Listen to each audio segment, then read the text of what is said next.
Hello everyone.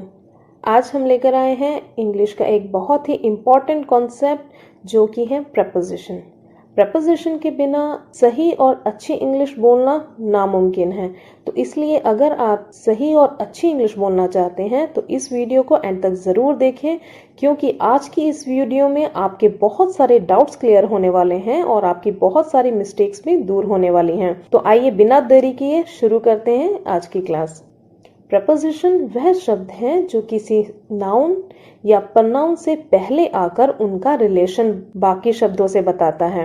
मतलब preposition दो शब्दों के बीच रिलेशनशिप को बताते हैं। आइए एग्जाम्पल से समझते हैं। The pen is on the table. Pen मेज पर है। अब यहाँ पर ऑन क्या बता रहा है कि पेन जो है वह टेबल पर है, तो पेन और टेबल के बीच की रिलेशन को ऑन बता रहा है। एक और एग्जांपल देखते हैं। We met at the airport. हम एयरपोर्ट पर मिले। अब यहाँ पर हम मिले कहाँ पर? एयरपोर्ट पर। तो ये हमें कौन बता रहा है? एट, क्योंकि एट बता रहा है कि वह एयरपोर्ट पर मिले। तो इस तरह एट इन दोनों के बीच के रिलेशनशिप को बता रहा है। एक और एग्जांपल देखते हैं। The ball is inside the box. गेंद बॉक्स के अंदर है। अब इनसाइड ही बता रहा है कि बॉल एक्चुअल में कहां पर है। तो इस तरह इनसाइड इन दोनों शब्दों के बीच का रिलेशन बता रहा है। वैसे तो इंग्लिश में 150 प्रपोजिशन हैं, पर हम आज सिर्फ कुछ बहुत ही इंपॉर्टेंट वाली प्रपोजिशन ही करेंगे जो कि आपके लिए बहुत ज्यादा यूजफुल और बहुत ज्यादा बेनिफिशियल हैं और बहुत ही ज्यादा यूज होने वाली हैं। तो आइए शुरू करते हैं। सबसे पहले हम देखेंगे प्रपोजिशन ऑफ टाइम, जिसके अंडर आती हैं in, on, at, for, since, before, after, till, etcetera. सबसे पहले हम देखते हैं ऑन। ऑन जनरली बताता है एक फिक्स्ड डेट और डे के बारे में, जैसे कि weekdays, weekend, festivals, birthday, etcetera. Example देखते हैं। Her birthday is on 20th November. उसका जन्मदिन 20 नवंबर को है।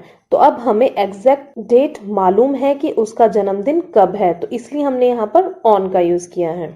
नेक्स्ट है इन। इन का यूज होता है मे के सेंस में। इन इंडिकेट करता है एक इनडेफिनेट और अनस्पेसिफिक टाइम को। जब हमें एग्जैक्ट टाइम नहीं पता होता है तो हम इन का यूज करते हैं। जैसे कि जब हम किसी मंथ के बारे में बात कर रहे हैं या फिर ईयर के बारे में बात कर रहे हैं, मॉर्निंग, इवनिंग, आफ्टरनून, तो हम इन का यूज करेंगे। एग्जाम्पल देखते हैं। He will come home in जून। वे जून में घर आएगा। अब हमें सिर्फ बता दिया गया है कि वह जून में आएगा। एग्जैक्ट नहीं पता है कि जून में कब आएगा, कौन सी तारीख में आएगा, तो इसलिए हम इन का यूज करेंगे। एक और एग्जाम्पल देखते हैं। We love playing cricket in summer. हमें गर्मियों में क्रिकेट खेलना बहुत पसंद है। अब यहाँ पर सिर्फ समर बता दिया है, समर में कब ये नहीं बताया है, तो इसलिए हम यहाँ पर इन का यूज करेंगे। नेक्स्ट देखते हैं। एट। एट इंडिकेट करता है एग्जैक्ट एंड स्पेसिफिक टाइम को। जब हमें बिल्कुल सही एग्जैक्ट टाइम पता हो तो हम एट का यूज करते हैं। For example 5 PM, 8 o'clock, night, midnight, sunset, so on. Example देखते हैं। I have a meeting at 10 AM। मेरी मीटिंग सुबह 10 बजे है। अब हमें यहाँ पर एग्जैक्ट टाइम बता दिया गया है कि 10 बजे है, तो इसलिए हम यहाँ पर एट का यूज करेंगे। एक और एग्जाम्पल देखते हैं। It gets cold at night. रात में ठंड हो जाती है। यहाँ पर नाइट को भी एक स्पेसिफिक टाइम ही लिया गया है, क्योंकि जो नाइट है वे एक स्पेसिफिक टाइम डिनोट करती है, तो इसलिए यहाँ पर हम नाइट के साथ भी एट का ही यूज करेंगे। नेक्स्ट देखते हैं। सिंस। सिंस का यूज होता है से के सेंस के लिए। सिंस इंडिकेट करता है एक पॉइंट ऑफ टाइम को, मतलब एक निश्चित समय के लिए हम सिंस का यूज करते हैं। जैसे कि since 2 PM, since 2001, since Monday, since morning, etcetera. Example देखते हैं। He has been playing since morning.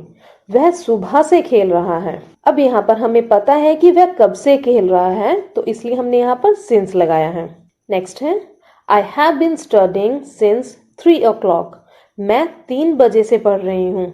अब यहाँ पर बिल्कुल सही टाइम बता दिया गया है कि 3 बजे से पढ़ रहे हैं, तो इसलिए यहाँ पर हम सिंस का यूज करेंगे। नेक्स्ट है फॉर।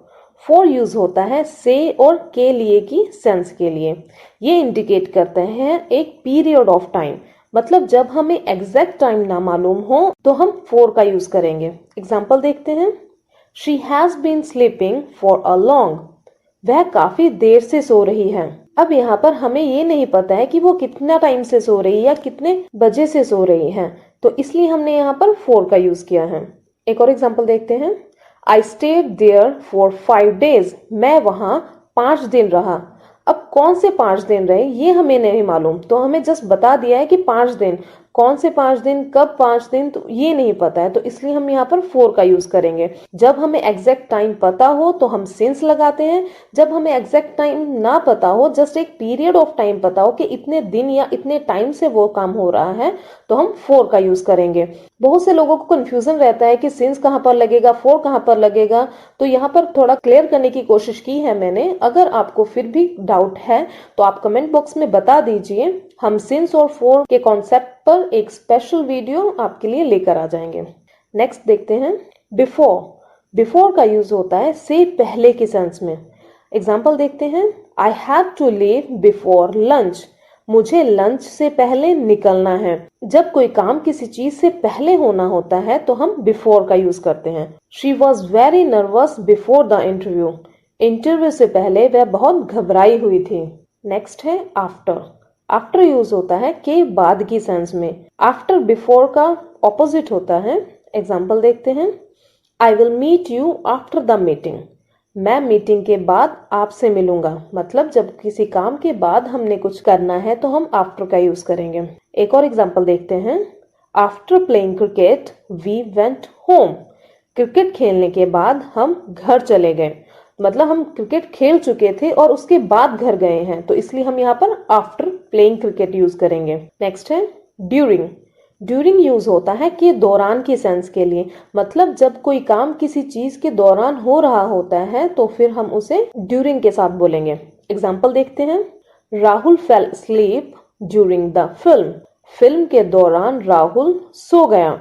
मतलब फिल्म चल रही थी और उसके दौरान ही राहुल सो गया, तो हमने यहाँ पर ड्यूरिंग का यूज किया है। एक और एग्जाम्पल देखते हैं। They don't talk during dinner. वे रात के खाने के दौरान बात नहीं करते।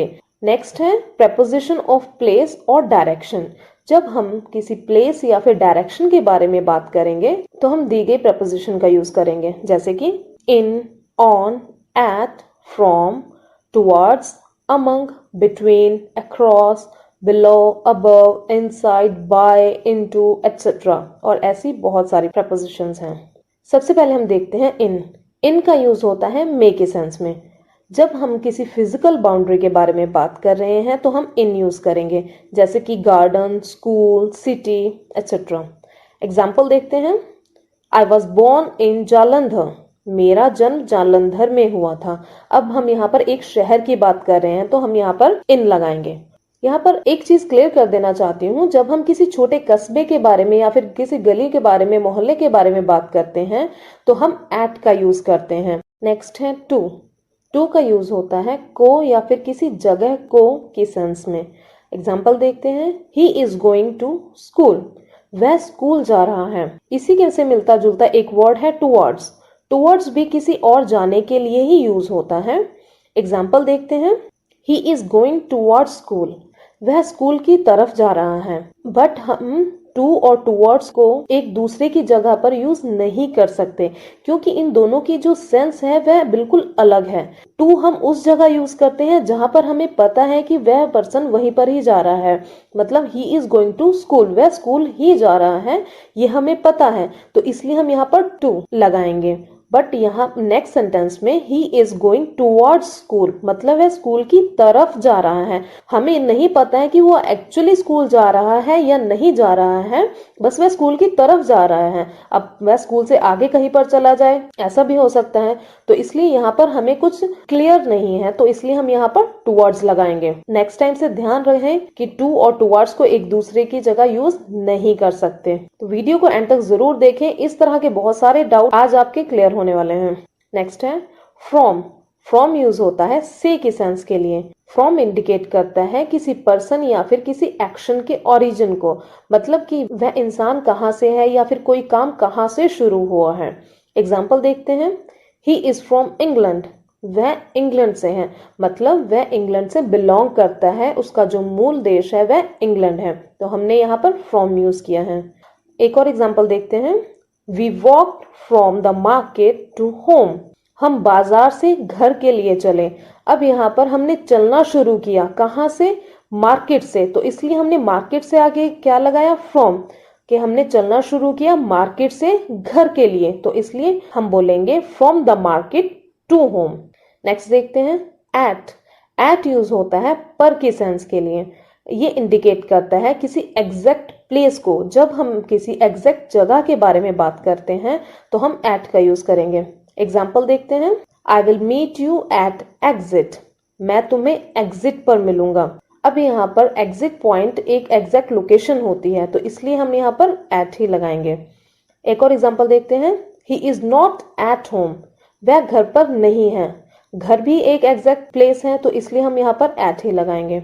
नेक्स्ट देखते हैं ऑन। ऑन यूज होता है पर की सेंस के लिए। जब किसी सरफेस के ऊपर कोई चीज होती है तो हम ऑन लगाएंगे, like wall, table, roof, chair, उन सभी चीजों के ऊपर अगर कोई चीज है तो हम ऑन का यूज करेंगे। एग्जाम्पल देखते हैं। There is a cat on the table, मेज पर एक बिल्ली है, तो अब मेज के ऊपर बिल्ली है, तो इसलिए हम यहाँ पर ऑन का यूज करेंगे। नेक्स्ट है he is on third floor, वह तीसरी मंजिल पर है, तो इसलिए हम यहाँ पर ऑन का यूज करेंगे। ऑन का यूज टाइम के लिए भी यूज होता है, बट वह डिफरेंट सेंस में होता है। इस तरह ऑन, इन, एट, ये दोनों ही टाइम और जगह दोनों के लिए यूज होते हैं, तो इनके डिफरेंस को आप अच्छे से समझ लीजिए। नेक्स्ट है अबव। अबव यूज होता है से ऊपर और के ऊपर की सेंस के लिए। ये इंडिकेट करता है much higher position than on, मतलब ऑन जहां पर यूज होता है उसकी से ज्यादा हाई पोजीशन, हाइट के लिए ये यूज होता है। एग्जाम्पल देखते हैं। The sky is above my head, आकाश मेरे सिर के ऊपर है। इनका जो मेन डिफरेंस ये है कि अबव उस जगह पर यूज होता है जहां पर सरफेस से टच नहीं हो रही है कोई चीज, कोई आपस में उनके कांटेक्ट नहीं है, तो उनके बीच का डिफरेंस बहुत ज्यादा होना चाहिए, तभी हम अबव का यूज करेंगे। आकाश हमारे बिल्कुल सिर के ऊपर तो नहीं होता है ना, बिल्कुल टच नहीं करता है, तो इसलिए हम अबव का यूज करेंगे, ऑन का यूज नहीं करेंगे। नेक्स्ट है हर ग्रेड्स आर अबव एवरेज, उसके ग्रेड औसत से ऊपर हैं। इसका मतलब है कि उसके ग्रेड्स जो हैं वह औसत से क्रॉस हो चुके हैं, उस औसत से बढ़ चुके हैं, तो इसलिए हम यहाँ पर अबव का यूज करेंगे। नेक्स्ट है अंडर। अंडर यूज होता है नीचे की सेंस के लिए, किसी चीज के नीचे पर बिना पूरी तरह से छुए हुए। The rabbit is hidden under the bed, खरगोश बेड के नीचे छिपा हुआ है। He was under the bridge, वह पुल के नीचे था। अब है preposition ऑफ एजेंट और things. For example bye, with, for, about, etcetera, ऐसे सभी preposition कहलाते हैं preposition ऑफ एजेंट और थिंग्स, जहां पर हम किन्हीं चीजों और सूत्रों के बारे में बात करते हैं। एग्जाम्पल देखते हैं। She didn't tell me about your arrival, उसने मुझे आपके आने के बारे में नहीं बताया। अब यहाँ पर अबाउट रिलेशनशिप बता रहा है कि उसने क्या नहीं बताया, उनके आने के बारे में, तो उसके आने के बारे में नहीं बताया, तो इसलिए यहाँ पर हम अबाउट लगाएंगे। नेक्स्ट है I heard about your new book, मैंने आपकी नई किताब के बारे में सुना। उसने क्या सुना? किताब के बारे में, तो यहाँ पर अबाउट यूज करेंगे। नेक्स्ट है विद। विद यूज होता है से, के द्वारा या फिर के साथ की सेंस के लिए। एग्जाम्पल देखते हैं। She was writing with black pen, वह काले पेन से लिख रही थी, तो वह काले पेन से लिख रही थी, तो हम विद का यूज करेंगे। He went to Delhi with his family, वह अपने परिवार के साथ दिल्ली गया। वह कैसे दिल्ली गया? अपनी फैमिली के साथ, तो हम यहाँ पर विद हिज फैमिली यूज करेंगे। नेक्स्ट है we will be with you, हम आपके साथ रहेंगे। नेक्स्ट है फोर यूज करते हैं के लिए और मे की सेंस में। अब यहाँ पर हम फोर के अलग अलग यूजेस आपको बताएंगे, इनको अच्छे से ध्यान रखना। He bought the book for ₹200। उसने 200 रुपीज में किताब खरीदी। तो उसने किताब खरीदी कितने में? 200 रुपीज में। तो इसलिए हम यहाँ पर फॉर का यूज करेंगे। I am always there for you, मैं तुम्हारे लिए हमेशा हूं। तो यहाँ पर के लिए हमने फॉर का यूज किया है।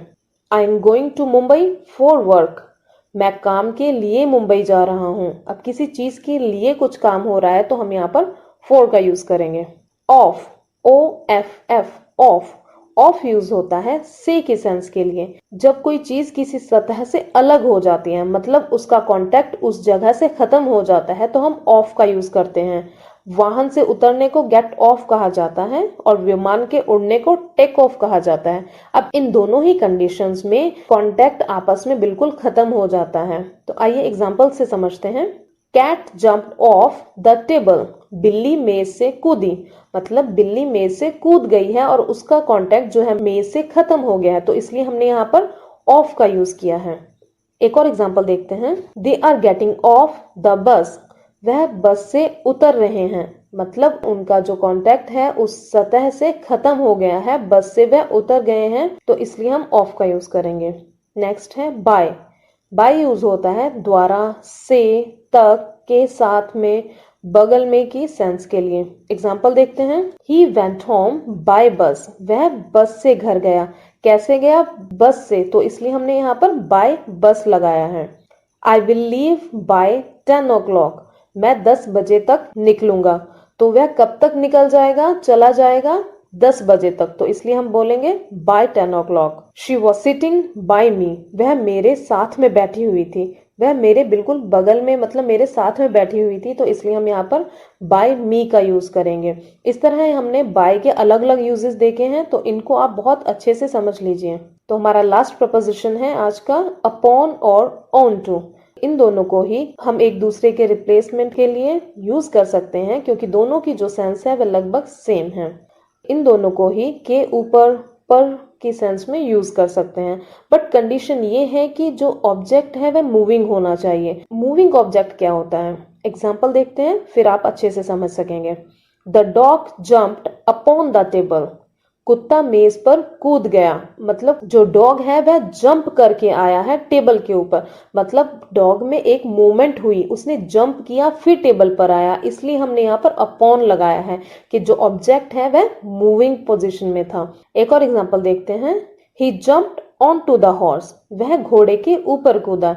तो उसने जंप किया, मतलब एक मूवमेंट हुई तो वह हॉर्स पे आया, तो इसलिए हम यहाँ पर ऑन टू का यूज करेंगे। हम यहाँ पर ऑन का यूज नहीं करेंगे, ये आपने ध्यान रखना है, क्योंकि यहाँ पर कंडीशन है कि ऑब्जेक्ट जो है वह मूविंग होना चाहिए। आई होप कि आपको ये क्लास अच्छी लगी होगी। अगर पसंद आई है तो प्लीज लाइक कर दीजिए और चैनल को सब्सक्राइब कर दीजिए और साथ में बेल आइकन भी प्रेस कर देना, ताकि आपको हमारी आने वाली वीडियो की नोटिफिकेशन सबसे पहले मिल जाए।